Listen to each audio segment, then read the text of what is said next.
Hey there, I'm Phil Lamar, the voice of Planet Express bureaucrat Hermes Conrad, the samurai known as Jack. Wilt from Foster's Home for Imaginary Friends. Ollie Williams with the Blackie Weather Forecast. John Stewart, Green Lantern of Sector 2814. And Virgil Hawkins, aka Static. And you are in conversation with ATF, which is definitely gonna put a shock to your system. Hi guys, Amber here. Welcome back to In Conversation with ATF. My guest today is an actor, a voice actor.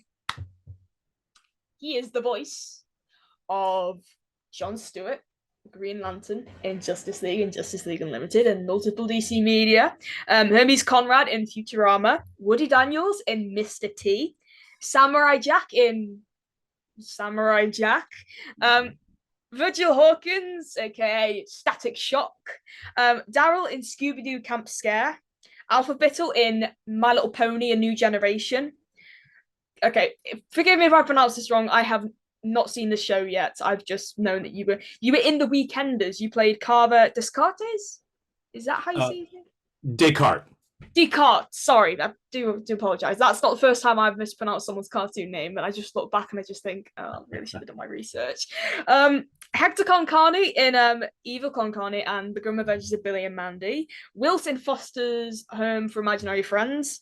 Jazz in Transformers Animated. Kit Fisto in Star Wars: The Clone Wars. Aquaman in Young Justice. Hong Kong Phooey in an episode of the Wacky Races reboot. That's a bit of a tongue twister for you. He's also a main cast member. Well, he was from Mad TV. He was Malefic Jeans in Supergirl. I love your hoodie. Oh, that's so cool. Oh, that must have been like a crew thing, you know, like if the crew like gave it to you. Is that Mm-hmm. Well, and I decided I should wear it in case you ask me something from the 90s. Of course. Maybe this will help me remember it. All the way back, stretching like your whole career. My guest has also been in the Book of Boba Fett, Grey's Anatomy, Lucifer, and also the recent reboot of Spitting Image, which actually surprised me when I found that out. Didn't think I'd ask about that, did you? My guest is Phil Lamar. Welcome. Hello, Phil. Hello, Amber. Hi, so lovely to have you on my show. Wow, oh my gosh, you've been one of my dream guests for a while now, of course, because you've done so many shows that I love. I mean, Futurama, which is coming back to Hulu, like very recently. Oh my gosh, like I'm excited about that because the whole gang's returning, everyone's coming back, and like it's just surreal, like how much you've done. Of course, you've done the DC animated universe, you've done pretty much everything, every cartoon I've pretty much known to man, should I say. Just to quickly point out, I love things that you've got in the background. I love how you've got a Samurai Jack toy, you've got a static doll, you've got a Nibbler doll. That is I didn't expect Nibbler to be there because of course right, Mr. Welker himself, and he's returning as well. So of course, I'm like that. I have to start off by asking about Futurama and working with people like Frank Welker. Oh, yes. Well, I mean, the great thing is just the cast of Futurama is so incredible. I mean, Billy West, Maurice LaMarche, John DiMaggio, Katie Sagal. You know, it's funny because there were times when it was intimidating, even though as people, they're lovely. But when in the first episode, I'm sitting in the room watching Billy West do an entire scene of himself talking to himself. The professor introduces Fry to Zoidberg. And we're just like, oh my gosh, this show doesn't need any of the rest of us. Billy could do the whole thing. And then there would be like a musical episode, and I'd have to sing next to Katie Sagal. You know, I mean, she's a comedy superstar, but she was also, you know, she's also a musician and a fantastic singer. And of course, Billy's a great musician as well. He's as good a guitarist as he is a voice actor.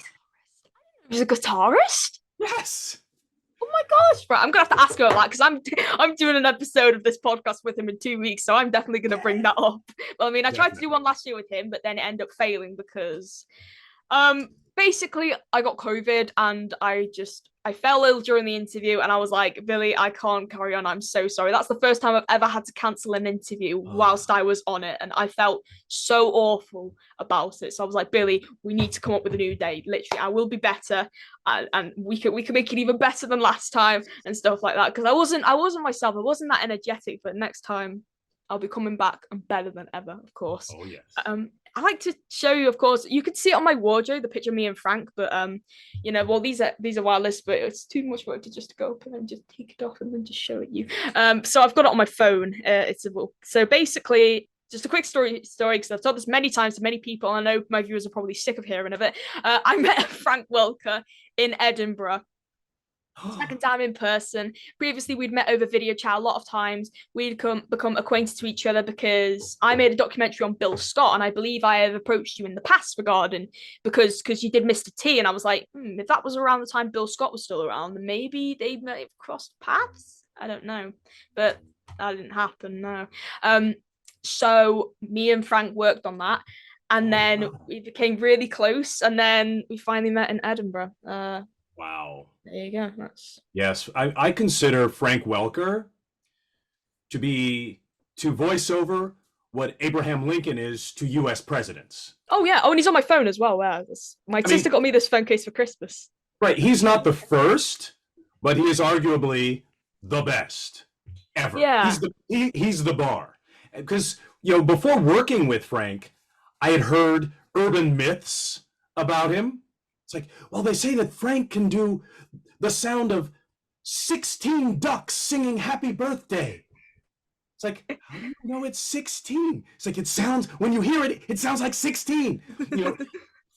And then I got to work with Frank. We crossed paths a bunch of times. I believe the first time was on Scooby-Doo.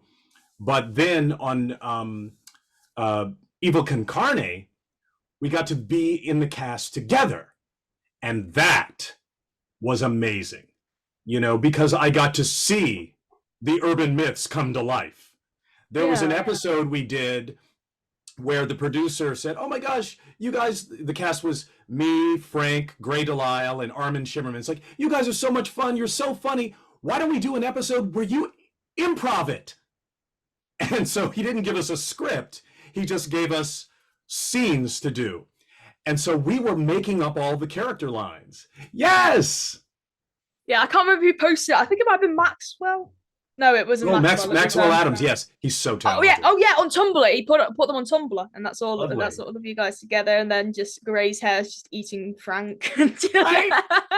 And of course she's there. My goal is actually just to meet everybody because. Yeah. Gray's amazingly talented. But in this improv episode, I was playing the brain of Hector Con Carne, which is a disembodied brain on the body of Frank's, dancing bear. Now, throughout the show, Frank just did bear sounds like he does in feature films. Yeah, yeah. But when we're improvising, sort of as a joke, I decided, because I'm making up the lines, and I had decided to have Hector describe something that, Frank's bear was going to do that was out of the world. It's something we do as improvisers. Sometimes you label your scene partner with something like, well, you're 19 feet tall. Why don't you go climb the Statue of Liberty? So then that person has to go do what you've just labeled them. Yeah. And I said something like, Boskov, why don't you juggle those chainsaws and throw them into the trees? And of course, Frank doesn't, his character Boskov doesn't talk, but then Frank does the sound of a bear juggling multiple chainsaws. And we're just in the room like, how do I? And you hear, all it is bear grunts. But it sounds exactly like what I had described. Oh, he's just so amazing. I hear nothing but good stories about him, honestly. Yes. The fact that he is, the greatest ever, but also the nicest ever. Because without a doubt, whenever anybody walks into a room with Frank Welker for the first time, they're like, oh my God. It's like, you're playing baseball with Babe Ruth, or you're, oh gosh, I'm playing soccer with Pele. I can't, I'm gonna be horrible. But he makes you feel better. He opens himself up to you, and he makes you feel like a peer of his instantly. Yep, I agree. With this video, I met him in Edinburgh. He and Peter Cullen do like a just speaking of which, have you worked with Peter Cullen before? I've met Peter at a convention, but actually I'm trying to remember if we did cross over on Transformers Animated, but if so, it may have been only one episode. I don't think he did. I don't think he did any of those. It was David Kaye was Optimus in that. That's right. Yeah, well, I was wondering if they brought Peter in to play some other character, but I can't remember. They did bring back Judd Nelson to voice Rodimus Prime, though. That must have been that. Yes, yeah. But yes, I have met Peter. He's lovely too. Yeah, and but so they do a script reading at Comic Cons, and they finished, and Frank was like, there he is, and he did this, and he just walks it, and look who it is.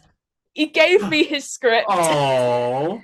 And then he ended up signing it, and oh man, sorry, this is me gushing over this because I can't gush about this to anybody because no one gets what I mean. It's hard not to gush about Frank Welker. From one actor to another, Frank Welker. Yay. So he did that. I was like, oh. And he was like, and he said to me, if you give it to me later, I'll sign it for you. I was like, oh, my jaw literally dropped. I was like, wow. Okay. And I think there is another person that we definitely need to talk about because someone who I miss dearly. Of course, him, Kevin Conroy. Now, I hope you don't mind me asking, but of course, when Kevin passed away, it was a shock to pretty much everyone because they didn't know he was sick. I knew from a friend that he was sick. So it didn't come as a shock to me, but I was shocked at the same time, but not as shocked, just like it's hard to explain. So did you know he was sick? If you don't mind me asking, I mean, we don't have to talk about this if you don't want to. No, I mean, I knew that he had been fighting COVID a couple of months before, but I didn't know that he was having serious health issues. And we had been texting only a week prior. What? And he hadn't brought up, he didn't say, oh, I'm feeling terrible. So yes, for me, losing Kevin was an absolute shock. I mean, I think when you have an elderly grandparent or something, and you've seen them, on their cane, and you know when they go to the hospital, it still hurts. Yeah. But it's not as surprising. Mm-hmm. This did both. It was a shock and a devastation. I full on sobbed. I mean, I've been told. Well, I had actually tried to get him on my little podcast because I think it would have been a really good episode to have him, here. It just be screaming like, "Oh my god, it's Bruce Wayne!" It's just I would have been. Oh my gosh, I think it would have been one of the best episodes I've ever done. And so far, this is also one of the best episodes I've done.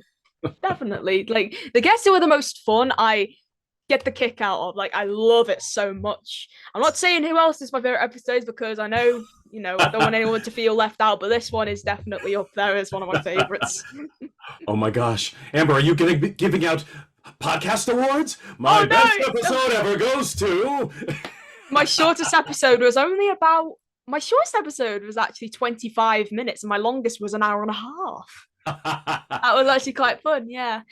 So with Kevin, I had heard like he had been battling health issues in the summer. And then I saw him at Terrificon because you were at Terrificon, of course, with Tim Daly at his first convention appearance. So it's like Kevin passed down the convention torch to him because it was his last convention, but Tim's first. Right. So what was it like to meet, because you met Kevin there and you also met Tim and stuff. So what was it like there doing that convention? Well, I love Terrificon because I'm an old school comic book guy, mm-hmm. and it's very... Because a lot of the convention nowadays are feeling very corporate, and we're, trying to do algorithms that get money out of people's pockets. But the old school cons, you feel the love of fandom, and Terrificon captures that vibe. Now, obviously, we didn't know it was our last, Justice League, Little mini reunion. Yeah. No, but it's also it touches on why the loss of Kevin hurts me so much deeply. It's because it's one just on a personal level. He was a lovely human being, but and then also as a peer, to lose someone in your world, it feels just devastating because oh gosh, having Kevin in the voiceover world made the voiceover world better. But also, as an old school comic book fan, Batman was my character, and to me, Kevin was Batman. I mean, it's funny because there's the old school 60s show, but to me, it's the comics. And there was the 1938 Dark Batman, and then Neil Adams brought Batman back from the campy, goofy Batman from the 60s, and he became dark and powerful. And that's what I love about him, because all the other superheroes have beams and powers and flying. We could be Batman, if we worked hard enough. And Kevin's voice captured that strength, that power, the trauma, all of it. It's funny because a few years ago at a convention, I met a fellow who was the Spanish voice of Batman for when they dubbed the shows, Justice League. He was the voice of Batman. But I found out that he was also the voice of Batman in the live action movies. Wow. And the first thought that came to my mind is like, we should be doing that in the US. Yeah, that's a good idea. In all of those live action movies. All of them. And believe me, those actors would be so much happier. It's like, I had to put on that mask, I had to wear that weird suit, but then you gave my voice to Kevin? That made me look so much better in that movie. Yeah, that would be honestly a dream. Like, just to watch the Batman 2 with Kevin would have been such a really good vote, like just the best thing to hear in surround sound cinema. Like, that would have been beautiful. Yeah, Kevin could have made Batman Forever work. Like, if you heard that voice, you could have done a Batman Beyond film. You could have done the Batman Beyond film, yeah. And you could have got Will Friedle just to play Terry McGinnis. They literally could have done a film together. Like, it's just like, as I said before, I was getting him on my podcast, and his agent was like, well, at first, before I met him, they was like, oh yeah, his schedule's unavailable because he's quite busy, doing voiceover work. So I reached out in the summer, and they were like, okay, well, he's got a few personal issues, so he's taking some time off for the next few months. And I was like, okay, I'll email back in November. I emailed back like on the 1st of November. I was like, hi, is Kevin available for an interview? And they were like, hi, Amber, maybe check back in the new year. And then, of course, we lost him. And it was like a punch in the stomach, because considering at that time I was obsessed with Batman the Animated Series, Justice League, Static Shock. Just to think, like, I briefly met him in Telford. Like, it was very brief. I didn't meet him at his table because it was a long queue and he left early. I only met him walking into that photo studio, getting about 30 seconds with him and walking out. And I said I'd see him later, but I didn't. But Will said to him that I do really good fan art. So at the end of the day, I was like, Will, can you give my art to Kevin, please? I'm not sure if he did, but I hope he did. I really hope he probably did. I know. Bless him. I'm so happy for you that you got to work with him as part of Justice League and Static Shock, and you just had such a really good time with him. Yes, and it's fascinating because I'm sure you've heard the story of Kevin becoming Batman, and that was his first step into voiceover. Think about that. Think about if your first job in a realm is one of the best ever. Batman, yeah, you were like, okay, he's getting all the top roles. Yeah, did you read his comic that he did for DC Pride? Yes, I did as well. Oh my god, I was like, wonderful. I literally tweeted out to him. I was like, oh my god, I am so proud of you. And then I was like, okay, you've got to come back to England because I really want to meet you. And he liked my tweet, and I think that was the last time we interacted together. I was like, oh, just what a lovely man. And the amazing thing is, on Justice League, we saw that not everyone can do voice acting at that level. Yeah. even great actors. I mean, on Justice League, we had a lot of guests, who you recognized from on camera, television shows, movies, people who've blown you away. But then they come into this new realm and they're not as strong as they are on camera because it's a different kind of performance. When you're used to having a week or a month of rehearsal and getting to sit in the makeup chair and put on your costume and your wig and then give the character heart, and then you move from that world into a world where someone says, here's some pages of paper, read that, and make us feel it as you read it out loud. That's not the easiest thing in the world, even for great actors. But Kevin did it, I mean, he was a Juilliard grad who came in and just went from on camera and stage work instantly to the top of voice acting. I mean, he went to Juilliard with Christopher Reeve and Robin Williams. What more could you ask for? The best freaking roommates. Yes. Like, wow. Like, but someone was like, so Batman literally went to school with Superman. I'm like, yes, that's the yeah. And someone said apparently Robin Williams was meant to be the Joker before Jack Nicholson was cast in the 1989 Batman film. I was like, it's just when you think, because obviously you think no one else could play him, and then you look at Mark Hamill's animated Joker and you think, right. Yeah, I'm sure that was an executive mistake. They said, Robin Williams? No, he'll make it too funny. We don't want this to be a comedy. Yeah, and then you just got Jack Nicholson who literally slayed it, and then and then Mark Hamill was told, don't do it like Nicholson. I think it was the laugh that sold him. Of course, you've worked with Mark Hamill on a few things. I think you've done. Did he do a few episodes of Static Shock, maybe? Or well, we did an episode where Static fought the Joker with Batman. So I was working with Mark and Kevin on that episode. Wow. Yes. Yeah, because I know there was an episode called Hard as Nails, which I watched the other night, which has Poison Ivy and Harley Quinn in it. Lovely Diane Persian and Arlene Sorkin. So what was it like to work with those two as well? I mean, like, did you watch the animated Batman series growing up, like the one that began in 1992? Did you? No, unfortunately, I was in the awkward in-between phase. Like, pre-college, I watched a lot of animation, but then post-college and your early 20s, when you're scrambling to, unless you smoke a lot of pot, you don't watch a lot of cartoons.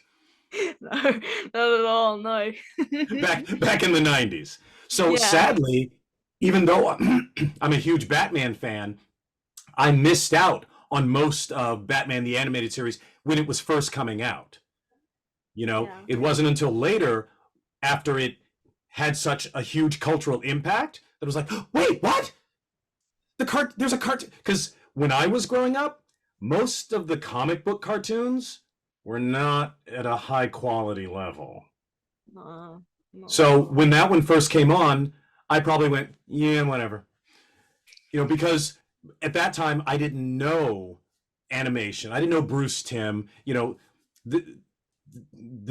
were, Paul Dini. These legends weren't established yet. So I wasn't drawn to it the way I should have been. But I came to it later, obviously. So that when I got to audition for Justice League, I was like, oh my God, I'm meeting Bruce Timm. I've just been reminded of, I'm not sure, have you seen the meme where it's like two people shaking hands and it's like text here, and then there's a text on the hand? It's hard to explain, but it's like a handshake. Oh, no, I haven't and seen that. And it's like similarities, basically, that two things have. Like, say, for example, Batman the Animated Series, Justice League, the handshake, God Tier show is being directed by Andrea Romano. I was literally, like she carried. I mean, I think she hurt her back from carrying the whole DC universe on it. She literally just did all the shows and just and Amber, it wasn't just the DC universe. She did Disney, she did Hanna-Barbera. She carried the Warner Brothers universe. She did Animaniacs, Tiny Toons. So she carried, and she launched the Avatar: The Last Airbender universe as well. Did you see the reunion on Instagram that they just did at Sack Yes. Anime? That was Wasn't that brilliant. incredible? I was brilliant. I was gonna say, I wish Andrea was there, and also Zach, who was the voice of Aang. Zach Atala. Right, Yeah, yeah. But I love how they all cosplayed as their characters. Yes. And one that of was the guy who lovely. played the Cabbage Man, I can't. What's his name? I can't remember. That's his James name. C. James C. Yeah, and he's literally playing him in live action. He's got all cabbage as well. I'm like, oh. I was like, that was is beautiful. hilarious. Why can't we have that in England? I know some people actually did ask Gray about Azula when I met her, and it was funny because she did a video message for someone in Azula's voice, and in the back you could just see me in my cosplay just sitting down. and one of my friends was like, "Oh my god, Amber, it's you!" And because basically it was for my friend Jada, like, and they're like, "Oh yeah, such and such Jada, I got Gray to say this as Azula for you," and then she was like, "Never mind that, Amber, it's you in the background." I'm like, "Yes, wait, what? That's me. What? Why did you film that?" Because I didn't remember Gray filming it at all. It was the funniest thing. Oh my gosh. That's hilarious. I know. It says at the top we've got 4 minutes left, so I'd like to still carry on this. But the last topic I'd like to talk about in this little half is I didn't know until a few months ago that you actually have a son. Yes. You have a son. Is his name Isaac? I believe. Yes. Isaac. So I was gonna ask, because I know I say this to a lot of voice actors who are parents. How has it been like to grow up like raising children whilst you're a voice actor? Do they ask you to do the voices? Do they separate voice actor you from real parent you? Or what's it been like like for Isaac to grow up? Really, I'd say the biggest crossover between my voice acting career and parenting was when I would read books to my children when they were little. You know, nighttime, bedtime reading. You know, let's read Winnie the Pooh. And I'll do the voice of Winnie the Pooh. I would do all the voices of all the characters. Oh my gosh! It's so cool just to see these voice actors do characters that big characters that they don't voice exactly. Like, for example, I know Frank Welker at the con I went to, he did a Mickey Mouse impression. It was nearly spot on. I was like, oh my gosh, I should ask people if they can just do like big cartoon characters and just think, okay, this is an alternative universe. Right. But wait, you said you have children, so you have more than Yes. you have. Yes, I have my son Isaac, who is a performer and a musician and a producer. Yeah. Now his brand name is Eyes Lamar, I-Z. IZ. Yeah, I follow him on Instagram. He's really good. He's amazing. I'm very impressed. And then I have a younger daughter, Nadia, who's about to graduate too. So I don't have, all my children are not children. Wow, that's crazy to think, because I'm actually 19 next month. So I guess I'm at the point of graduating, if that's the same thing as in America, because I'm in my final year of college. I'm taking a gap year before I walk into the world of employment, and my parents are like, you've got to decide what you want to do for the rest of your life. We got to work somewhere. I'm like, I'm working from home. I want to voice act because I've already got my career in the driver's seat. A fellow who I just when we did I was working on a Goblins project, and one of the perks we had for our crowdfunding was voiceover workshops. Yeah. And this fellow that I was doing a workshop with, he's been trying voiceover, and he had a little demo. Actually, he had 2 demos. He had a commercial demo and he had an animation demo. But the problem that he had was all of his animation voice work on the demo was all imitations of existing characters. Yeah. So it was all very flat. Yeah. Because it was him mimicking. But his commercial demo was him doing characters for, based on commercial copy that he was reading. So that he was performing, not just aping. And so I pointed to him, it's like, no, look at what you're doing with this commercial. You're making choices. You're tapping into feeling. With this other thing, you're not. You're just trying to do the voice that you remember in your head. And what's up, Doc? That's the thing. And that's one of the problems when, they, have auditions for these iconic characters that are deeply, set in the backs of our brains. Yeah. It's hard to act that character because, when I try to do Bugs Bunny, I want him do an impression of Mel Blanc. It's like, no, you have to play the character. I mean, it's what Greg Baldwin... And also do your own take on it. Yes, to a certain degree. But like Greg Baldwin, who was voice matching Mako in both Avatar and in Samurai Jack, but he didn't just ape him. He didn't just mimic him. He performed the character, but he just happened to also use Mako's voice. Yeah. But he gave it a real performance. Yeah, of course. I have just found, I'm just still going through the website. I've just seen George Takei. George Takei, yes. George Takei. I am so sorry again for mispronouncing it. Not at all. Well, I also met him in Telford. And also I know him because he was the voice of he was in Transformers Animated. Ah. Yeah. Yeah, he was Yokotron. Oh, wait, are we recording? Oh, okay. No. Well, that may be something to bring up in your when you do an interview with Billy West. Because Billy had a certain impact on George Takei. Really? Through his work at the Howard Stern show. I'll stop there. Wow. Okay. Do you want me to cut that little bit out? Or do you want me to just keep it in? No, it's up to you. I don't know. I'll probably I got me stumped. Yeah, I don't know. I left out the spoiler. Yeah, that's okay. That's okay. I think I don't know. Well, I'm not gonna. I'm gonna. This is something I do. I just dwell on everything. I'm just like, no, I'm just gonna take half an hour to make up my mind. So yeah, I probably will keep it in because it will. This interview will be out after I recorded it with the episode with Billy, most likely. Okay. I think. Wait. Oh. No, actually, no. I think I might get it out. Oh well, I'll come. Whatever works best for you. I'll let you know. Not at all. Okay, so of course Sorry about that. I'd like to bring up some of my favorite shows that you've done. First of all, obviously, I've got to bring up Transformers Animated. Because obviously George was in it, and then of course the lovely Susan Blue voice directed it, and I'm meeting her in Birmingham this August. Yay! I'm so excited. What a cast. Sue's another legend in the business. I know, she's great, yeah. And of course, like that show had a lot of good people. I know David Kay's been on my show. Tara Chung's a good friend of mine. Corey Burton was on the show. Yeah, I was in touch with him, and a lot of people just like what a show. What a show! Like what? I'm presuming you did it all ensemble. Well, I was only in a handful of episodes, but those were episodes where I got to work alongside all of those people, as well as Jeff Bennett, Tom Kenny. I mean, yes, it was definitely a big ensemble. The thing I remember most about Transformers Animated was when I got the job, I was like, oh gosh, I got to do a lot of homework because there are so many versions of Transformers. Animated, comic books, movies. So it was like, wait.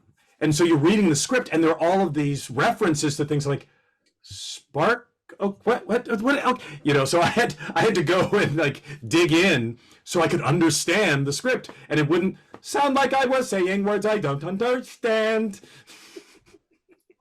Yeah. And like, you took over because, of course, Scatman Crothers was the original voice for Jazz. So I'm not sure. Did you grow up with the original Transformers? Because I presume, well, this would have been the 80s. So this was around the time you did, of course, as I said before, Mr. T. So did you grow up watching? No, but I did grow up hearing Scatman Crothers. So, and I knew that he had voiced Jazz. I'd seen, clips of it. Yeah.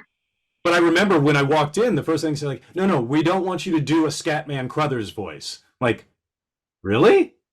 How can I do Jazz? Because when I read Jazz lines, I hear Scatman Crothers.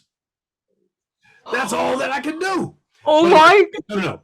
Okay, you don't want Scat. So the idea was, in my head, I'm like, well, I won't do Scatman, but I got to give Jazz a little bit of jazzy feel to him. Yeah.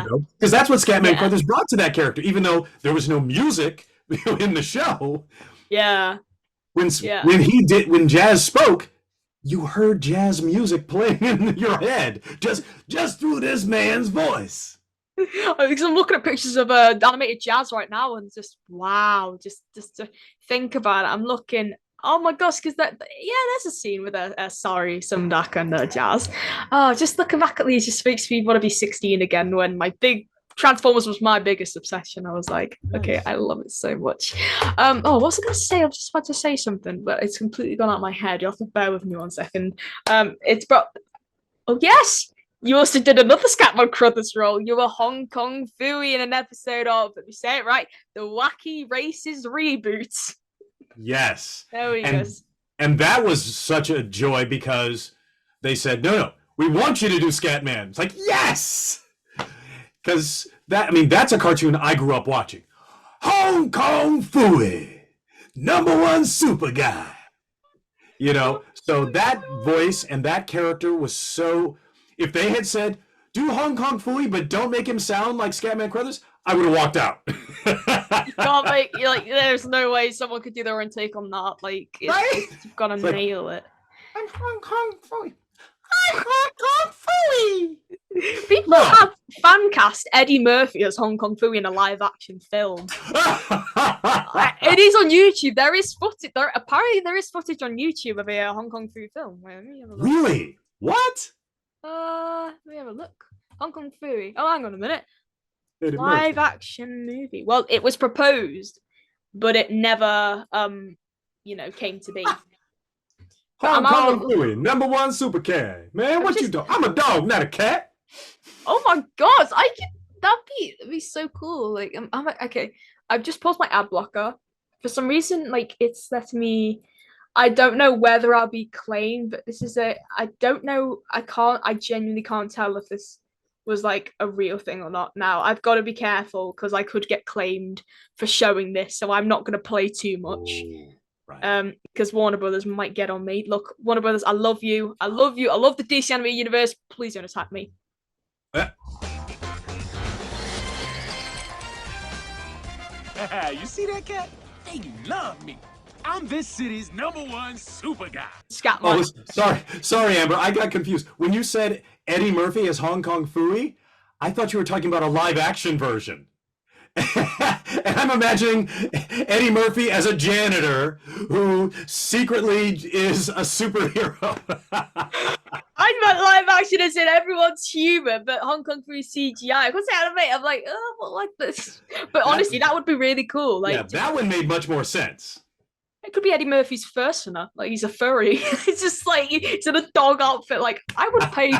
I don't know why that never came to be, but honestly, it says it was in the works. It was test footage from 2012, but it was scrapped.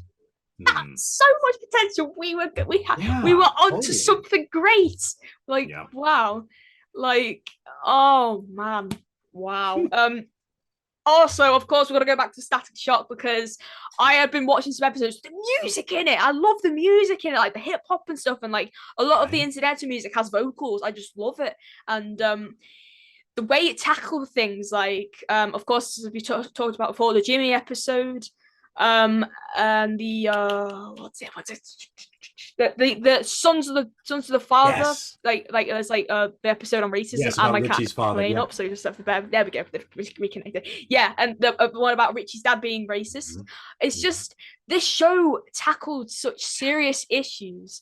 Now, I've got to ask. Now, this is a powerful question, because I'm very interested to know about the racism episode.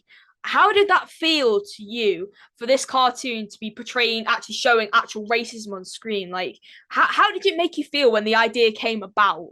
Did you, of course, you must have been, really happy and because, it's showcasing how bad racism is. So what was it like for Static Shock to tackle these serious issues and stuff like that? Well, the Sons of the Fathers episode did not stand out in our minds because the thing about the show was we touched on real world stuff every episode. For any other show, that episode would have been a very special episode. But the thing is, all of our episodes were special episodes. To me, Static Shock did to Saturday morning cartoons what Stan Lee did to comic books. It brought real world feelings into this fantasy escapist world. Because prior to that, the people who made them said, yeah, this is just stuff for kids. No one was trying to express anything in cartoons. But Dennis Cowan, Alan Burnett, they knew because the show was coming from the Milestone Comics, which had a foundation of significance. It's like, well, let's do the same thing in the cartoon. I mean, and the concept of it, a young African-American kid who gets superpowers, but is still living in the same world. Yeah. He's still got to go to school. He's still got to deal with bullies, just like those of us watching had to. He's still got to do his homework. He's still got to fight with his sister. All of the things in the cartoon, the viewers felt. Yes. Because they recognized it. Now, I mean, no offense to the old school cartoons, like none of us really felt what it was like to dig a rabbit hole with a guy chasing you with a rifle. Yeah. But it was funny, But the fact that they brought that sense of realism to Static, but didn't make that the point. It wasn't preaching. It was just a story, that you felt real things while you were watching this fantasy tale. And to me, it changed the world of Saturday morning cartoons. It was the first one that you could consider a work of art. We won Humanitas Award. No other Saturday morning cartoon did.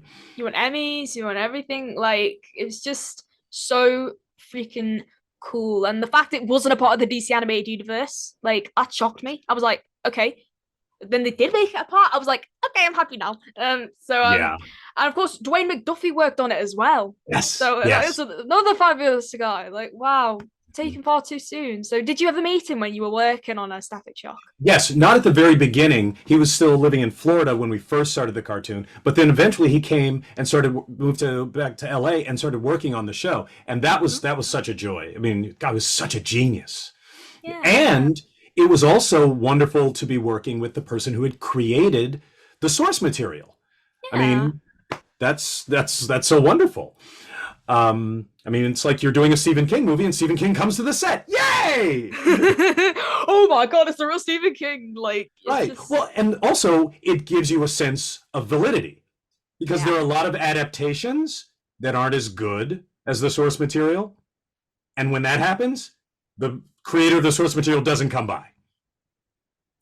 They take their check and stay home. Yeah, of course. And of course you've done, actually, that reminds me, I remember when you teased this role on social media and you were like, okay, I've got a new role in a franchise that I've never done voice work for. And I was like, okay, I mean, you've done Transformers, yeah, it's just it'd be My Little Pony by any chance? And it was. You're in the new CGI film that you did. Wow. So what was it like to do that? Because that's obviously a complete change to DC Comics, Transformers. You've just moved over to happy, fluffy Cloudland, My Little Pony. So what was it like to do that film?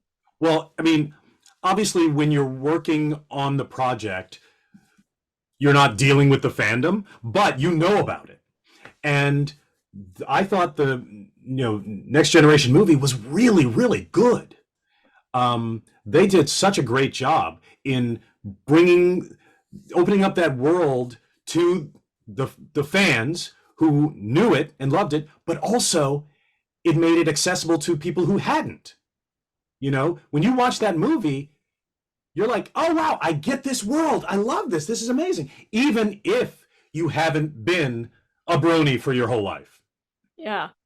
I mean, it makes so sad because for me growing up, like I was, My Little Pony, yeah, I liked it and stuff, but now I'm nearly 19. Oh my gosh, DC Comics, Transformers, anything that's on the action side. I don't really want to say boyish, because I know the whole boys girls stigma is like, girls, My Little Pony, Care Bears, anything like that, and then boys, Transformers, GI Joe, anything like that. And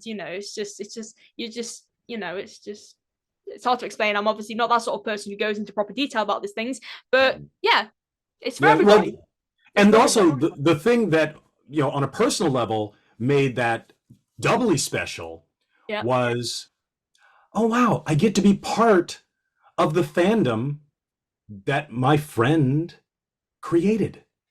Because my friend Lauren Faust, who was the co-creator of Foster's Home for Imaginary Friends, I remember when Foster's ended, I remember her talking, it's like, yeah, I've got this new job with this toy company. They want me to reboot this old, toy from the back, in the olden days. I'm like, really? And then next thing I know, she had created something that had been just for little girls when I first heard of it, but now there are grown men who are huge fans of what you created, Lauren. You're a genius. Yeah, it's just so cool, the contrast, because it was I haven't heard of a show that was directed at little boys, but teenage girls. I don't know, I can't really think, but I know My Little Pony is definitely it's up there, on with having the most impact on a specific fandom, if you get what I mean. I'm gonna have to keep talking. And also the fandom was so much broader than one would have imagined based on, little pink ponies. The amazing thing about what she created through the new My Little Pony was how much broader the fan base is than the original was. The original was just for little girls, because the people who made it weren't trying to make art. They were trying to sell toys. So I sell the toys, and by selling them, they mean killing off all the characters in Transformers and replacing them. I'll do that. I'll just put my finger up if the headphones disconnect. If there's a little hand gesture, so I just don't want to go. I'm just gonna keep talking because my headphones are disconnected and stuff. Yes, we just sacrificed Ironhide and Brawn and Ratchet and who was the other one? Prowl. Yeah, and then of course we had to kill off Optimus Prime to sell the toys, and then of course the toys didn't sell, so they had to resurrect him. Well, no, because Amber, it's important for people in your generation to know the mentality back in the old days was so wildly different. Yeah, it was sort of like comic books in the 30s and 40s. The people making the thing that mattered to the fans, it didn't matter to them. Like in those days, cartoons were loss leaders for toy sales. No one cared about the ratings. No one cared about the quality of the scripts. No one cared. It's like, nah. It's just a commercial that we're putting on in between the commercials. Yeah, that's why they brought all these voice actors in for the films, because I know the G.I. Joe film had Sergeant Slaughter, and then the My Little Pony film had Danny DeVito and I think Cloris Leachman, and then of course Transformers had Robert Stack, Lionel Stander, Judd Nelson, Eric Idle. Because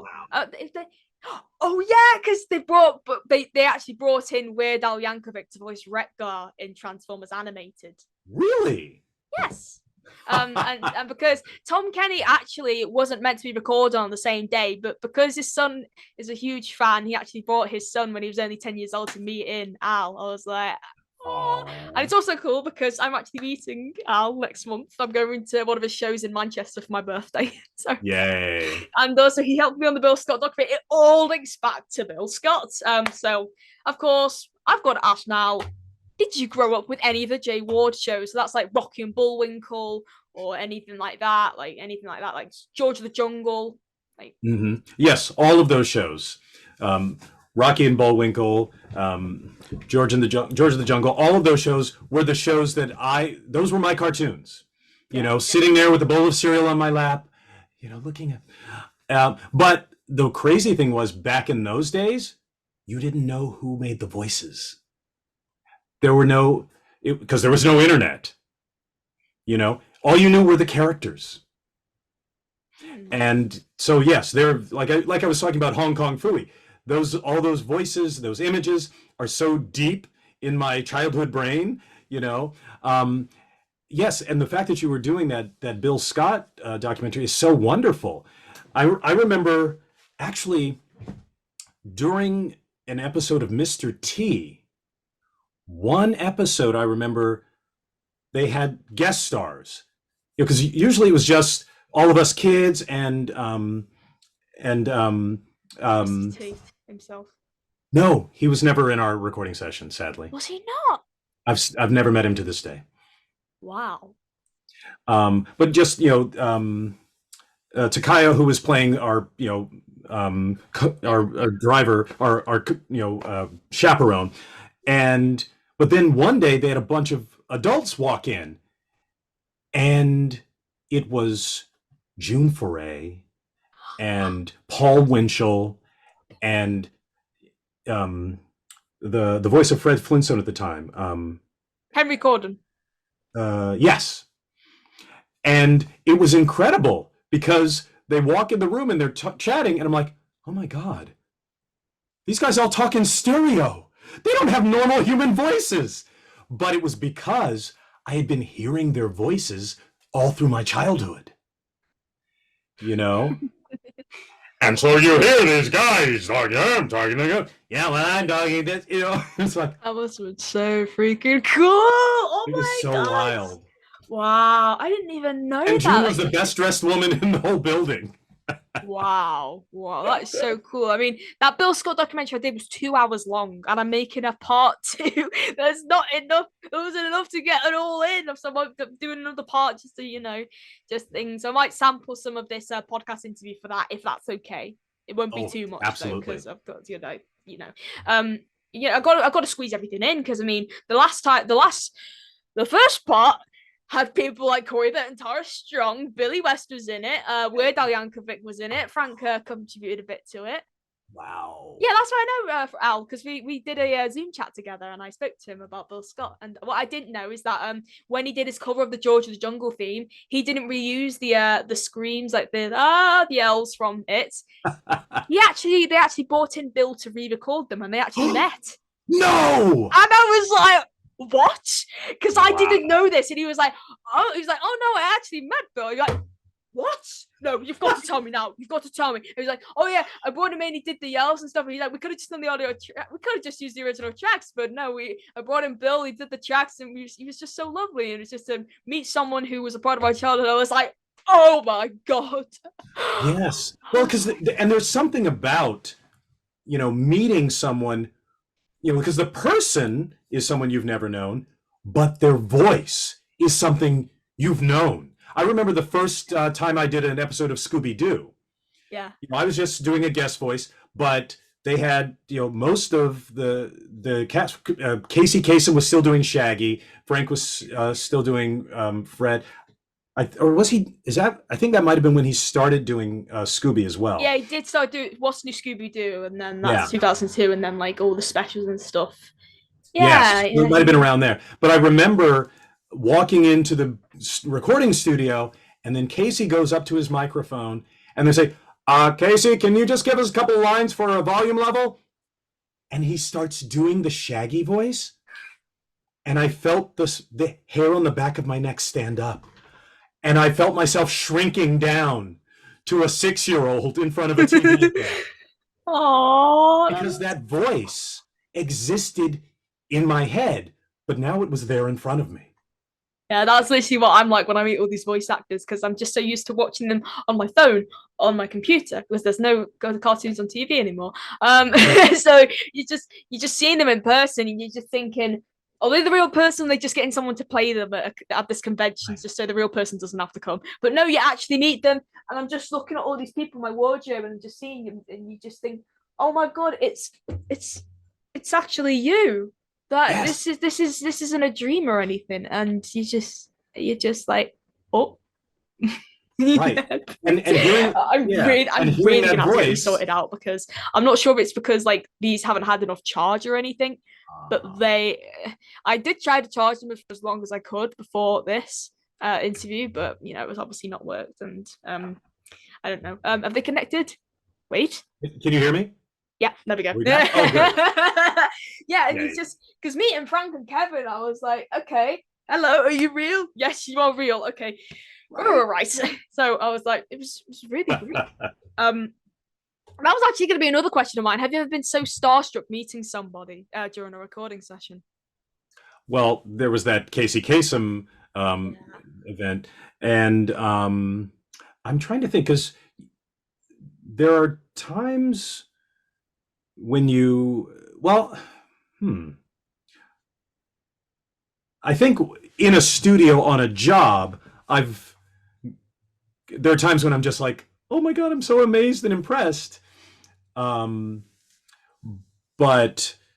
when you're working, you just feel this sense of joy and empowerment, because I remember back in 1990, I got to work on a comedy pilot with two people who were absolutely foundational to my world, Carol Burnett and Adam West. Adam West being the original 60s Batman as well. Yes! So being on set with these people, I mean, I was totally like, oh my God. But then I was like, oh yeah. Because I am now with them. So that is, a wonderful, wonderful feeling. It's not scary. Yeah. You just eventually feel like if you meet them again, you're just thinking it's just among old friends. It feels normal the second time you meet them. The first time you're like, okay, hi. The next time you're like, oh, hi, how's everything? Right. It's like now I have something in common with Adam West. Yeah, of course. And it was like that with me when I met Peter Cullen, because it's a long story, but I'll try and explain it as much as I can. Me and him both have our voices on children's rides. Of course, I did the helicopter, and Peter did a Transformers kiddie ride, like Rescue Bots, the preschool Transformers show. And I talked to him about that. He confirmed it was his voice. I was like, okay, we have something in common. We both have our voices on children's rides. I was like, wow, it's really cool to meet voice actors who have their voices on rides, like proper voice actors like these. It's very rare, because a lot of the popular ones are made in the UK, so it's sort of like UK actors or like songs or sort of like that. I'm probably gonna need to do a video on that. You have just literally inspired me by saying something in common, and now I've got to talk about voice actors on rides. Wow. Right. Yeah. Of course. The last topic I really want to touch down on is I really should have asked this at the start. How did you get the role of in the Mr. Hold on a moment. How did you get your first ever voiceover role in the Mr. T cartoon? Well, I guess that was sort of a product of privilege of growing up in LA. A friend of my mother's worked for NBC children's programming, and for this new cartoon, they were going to hire actual children for the children's voices, which back in the 80s was not usually a thing. Usually they just had adults, women did the little boys' voices, so they wouldn't have to worry about puberty changing anything, and it was just easier for everyone. Because back then, the pool of voice actors was much smaller. Voice acting was not a job description. That phrase, voice acting, didn't exist. It was cartoon voices, the thing Mel Blanc does. Nobody ever said, I'm a voice actor, because it wasn't considered acting back then. But a friend of my mother's worked for NBC, and I believe she'd probably come to a couple of my plays in high school, and so she said, you should come audition for this cartoon. And I got the job, and it became my summer job for 3 years. That is so cool. And again, because it was a cartoon, I did not consider it the beginning of my acting career, because voice acting was not a career at that point. For me, it was just a cool summer job. And I got to meet Amy Linker from Square Pegs. Oh my gosh, she's a real actor. That's so cool. I know you didn't meet Mr. T, but obviously like meeting everyone else must have been like a really fun experience for you. And I've just been hold up. I've just been reminded of another question that I completely forgot to ask until like right this moment. Of course, when I watch Hard as Nails, is that the episode from Static Shock where Poison Ivy and Holly in it? I think it is. Yeah. The part where Static wakes up on the table and Alfred's picking all the spikes out of him. What was it like to be in the booth with Ephraim Zimbalist Jr.? Did you record with him? Because I know he was Alfred in an episode of Justice League, and he was in Static Shock. Yeah. That's interesting because I definitely remember the Justice League episode. I remember working with Ephraim, but maybe the two memories are blurring in my head now. Maybe I'm thinking it was a Justice League record, but might have been the Static record. But I remember that Ephraim came in, and he and Andrea were really close because they'd been working on the animated series so long, and I'm like, oh my gosh, that's the guy from the FBI show. Yeah, because I knew him as an on-camera actor. Yeah, it's so cool because like that was the thing about Batman the Animated Series. They always got actors who are known for predominantly being on the screen. Mark Hamill, Star Wars, he was the Joker. Arlene Sorkin, Days of Our Lives, she was Harley Quinn. And like, I mean, they got Roddy McDowall as the Mad Hatter, and he was an on-camera actor as well, Planet of the Apes and everything like that. So it's really cool because I know people go on about Hollywood actors voicing in animated films and stuff like that, but back then no one really batted an eyelid unless they did a really good voice. I mean, I've taken an example of Chris Pratt as Mario now, like people are going after. I don't really have a say on that, but it's just, you know, it's been going back decades, but people back then, they actually tried, like, you know, they gave them a character. Mark Hamill actually nailed it as the Joker, and then in some films it's just an actor's normal speaking voice as the character. There is no life given into the character themselves. And also it's funny, I remember there was, I mean, because back then casting those actors was a gigantic win for Bruce and Andrea, because no one was going to know that they had done this show because it was a cartoon on TV.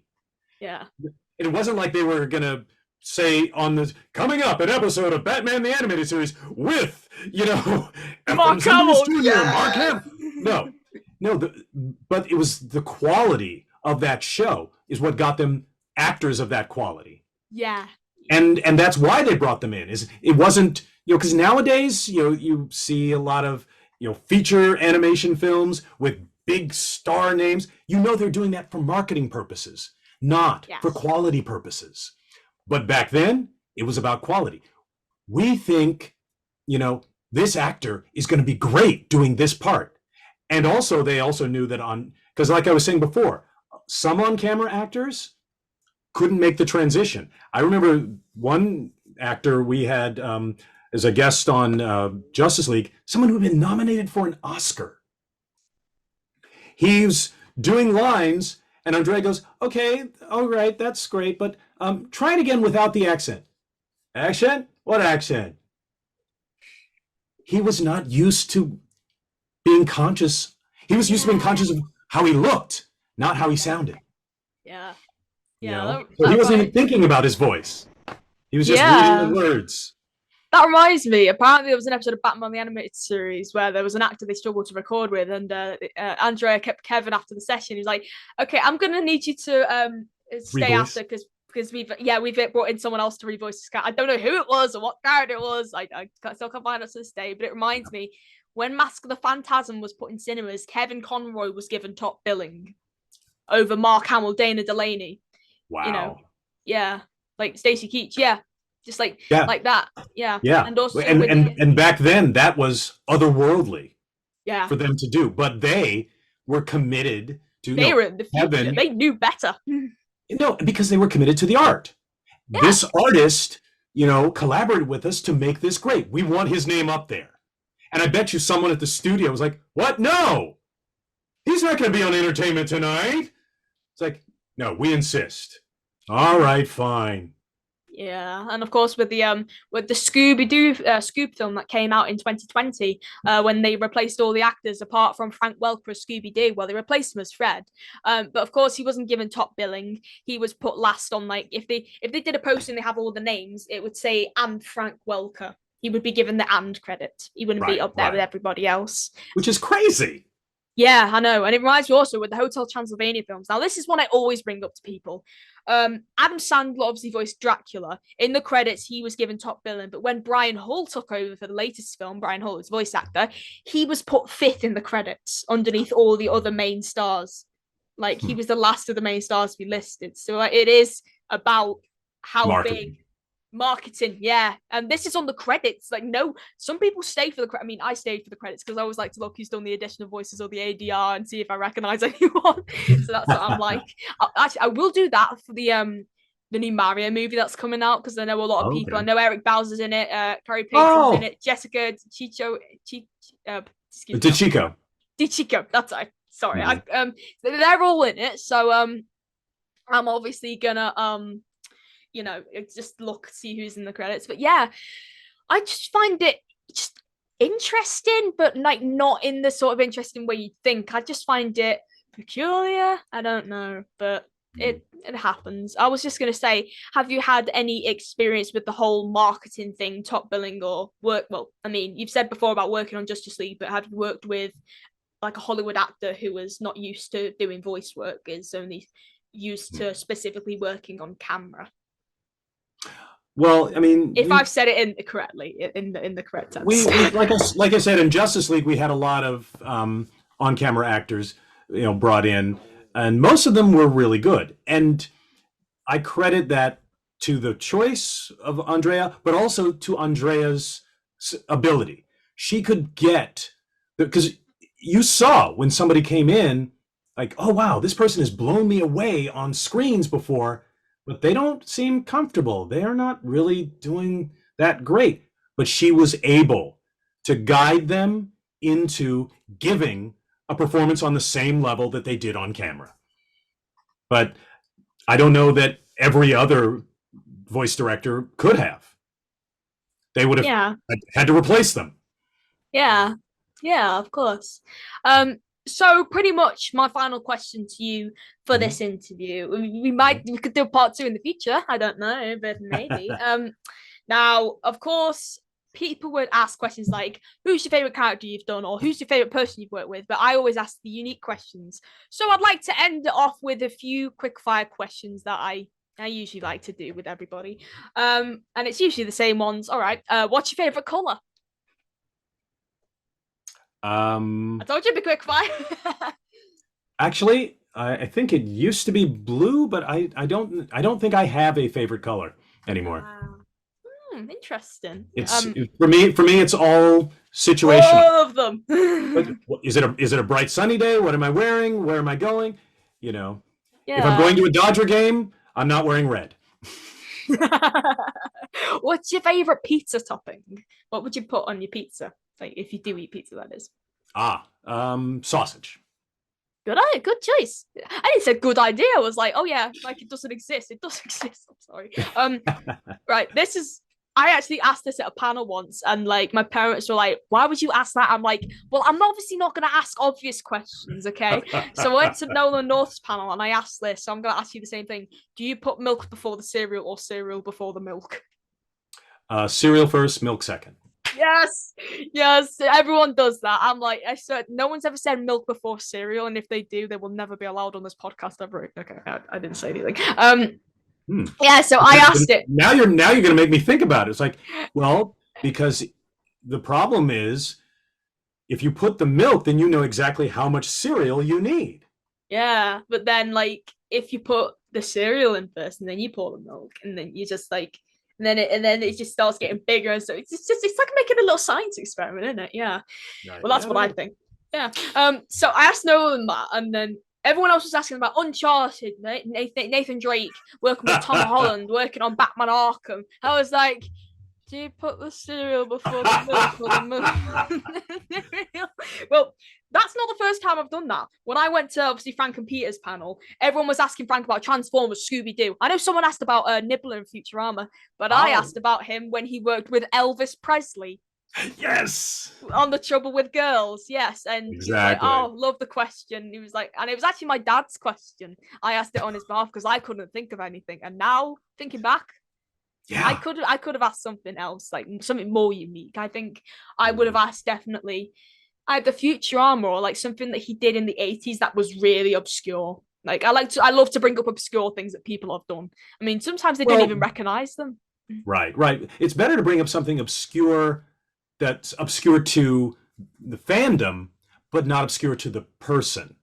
Yeah. Like, a lot of people don't know that Frank was in that Elvis movie, but Frank definitely knows.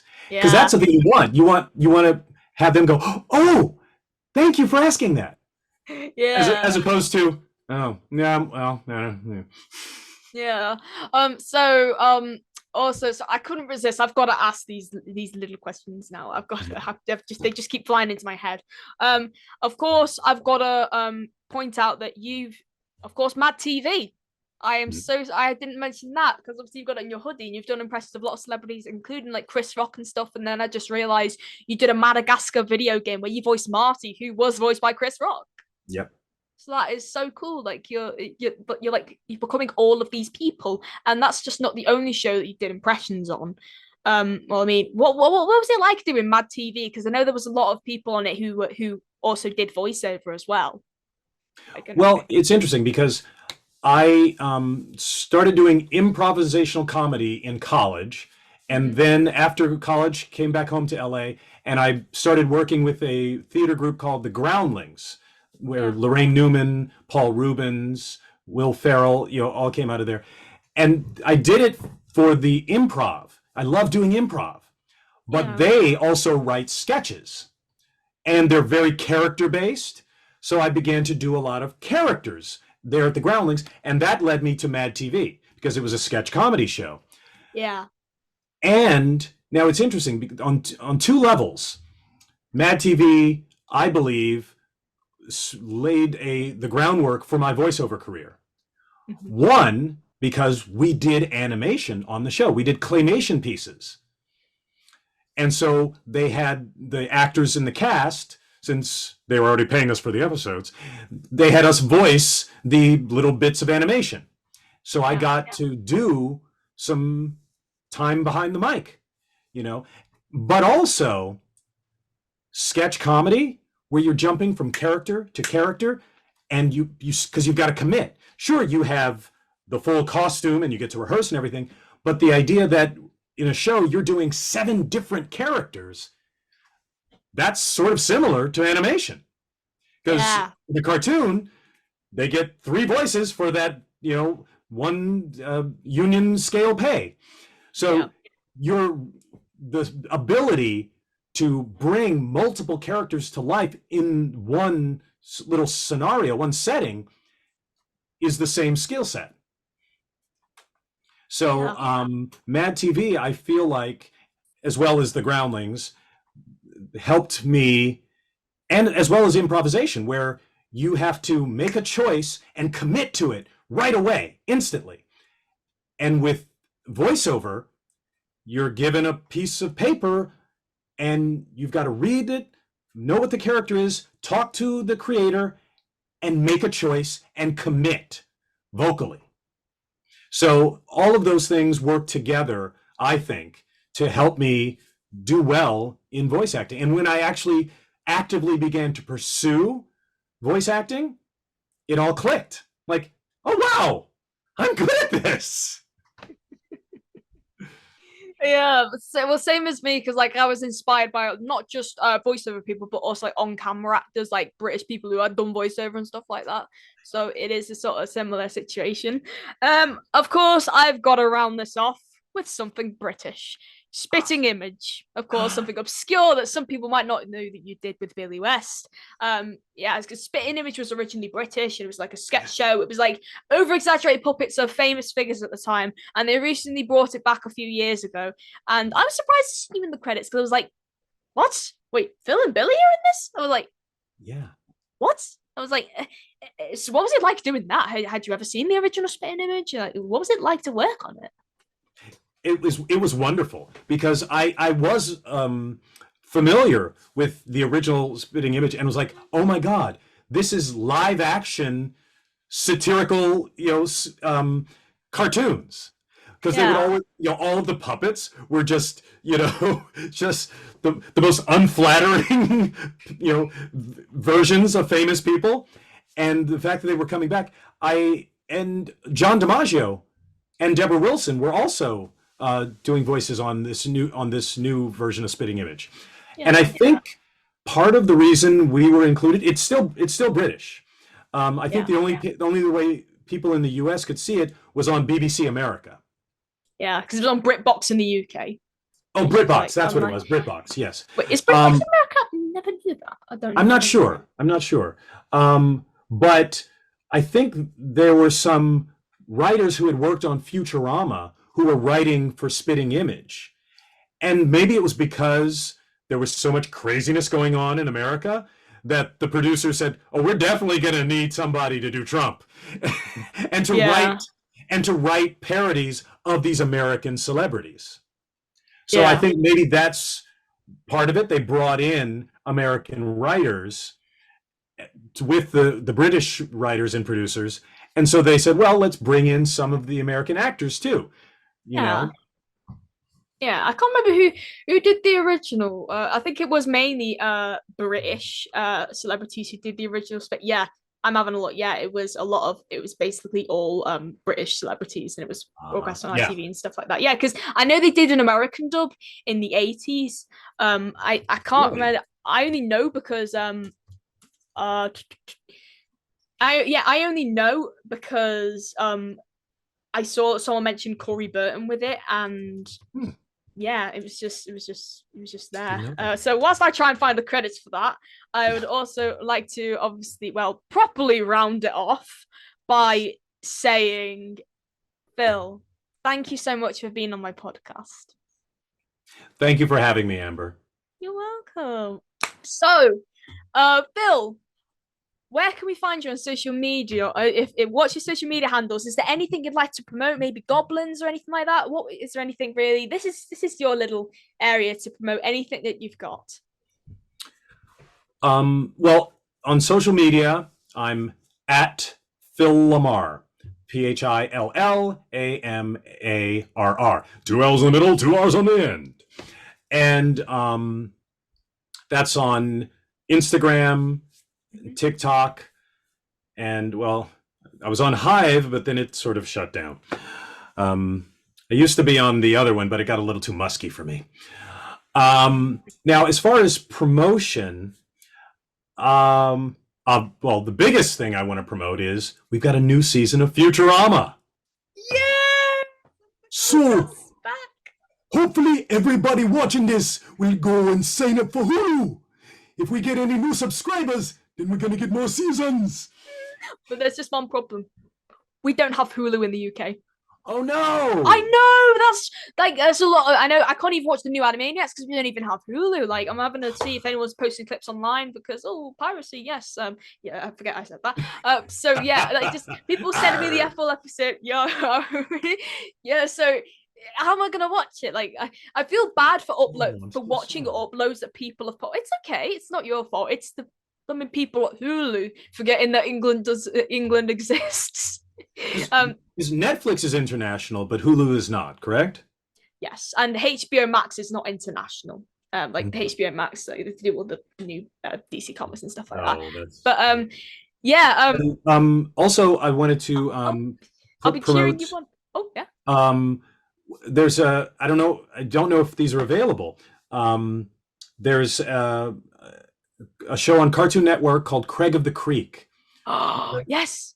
Which is so great. And it's funny because I've worked with voiceover legends, people I grew up listening to, but then there's also people who you see come in for the first time and you're like, oh, this new person is incredible.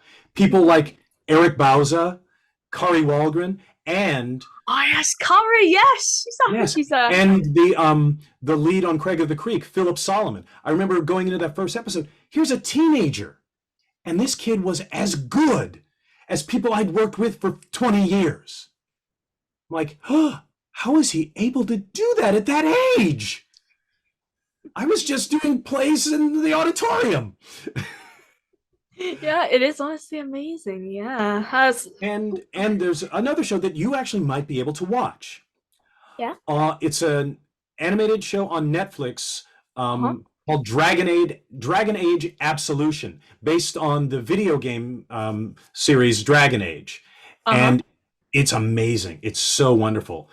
And that's on Netflix. So hopefully it's available in the UK. Yeah, I think it might be actually Dragon Age. You've got me Yeah. now googling that up. Dragon Age, what's it called? Sorry, Absolute. Found it. Here we go. Yes. Who's in it? Oh, what? That's got Smiley Montano's in it. Oh, Yes. Josh Keaton. I've had him on my podcast. Oh my gosh. Mhm. Wow. Oh yeah, no, it's an incredible cast. Kimberly Brooks, Ashley Birch, Matthew Birch. Yeah. Oh my Matthew gosh. Mercer. You know, Oh my gosh. Mary Elizabeth McGlynn was our voice director. Oh, really? That's so cool. Yeah, because she's done a lot of these like big things. So yeah, I will definitely check those out for you, Phil. So with that being said, thank you to you at home for watching this interview with Phil Lamar. Go check him out on social media. Don't forget to like, comment, subscribe, share this everywhere, please. And we'll see you in another video. With that, I'll say bye, cheerio, bye, anything but goodbye, anything, adios, and cut. There we go. Thank you, Amber. This has been a bright day. Woo!